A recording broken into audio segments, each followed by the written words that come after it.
canal treatment normally takes several visits. The first visit will remove the dead nerve or the damaged nerve. It just involves using some little files through a little access hole at the top of your tooth, and we'll get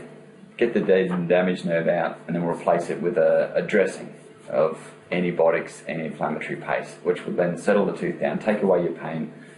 and get the tooth to a position where we'll be able to fill the tooth next time. At that second appointment, we'll clean out the antibiotic paste, check to see that everything's ready to go, that it's healed well, that our canals are well cleaned, and if they are, we'll fill them with a rubbery compound that will be able to fill around the corners of the canals, seal it up so nothing can get back in there.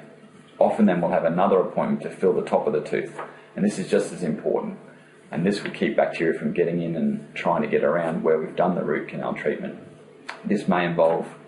just a normal filling to fill up the access holes. Sometimes on a bigger tooth you're better to put, say, a crown on the tooth to protect it and stop it splitting further down the track. Unfortunately, that's one of the problems with the root canal treatment, is the tooth becomes a bit more brittle,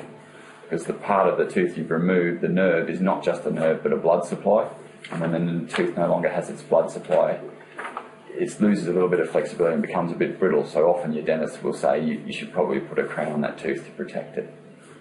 During root canal treatment, we'll quite often take a few x-rays to measure how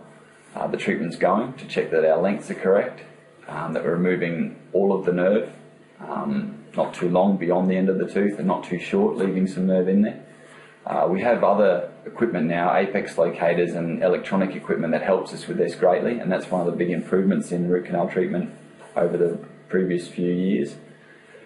We also have new rotary files which clean the root canal system out much more thoroughly than we used to be able to do by hand.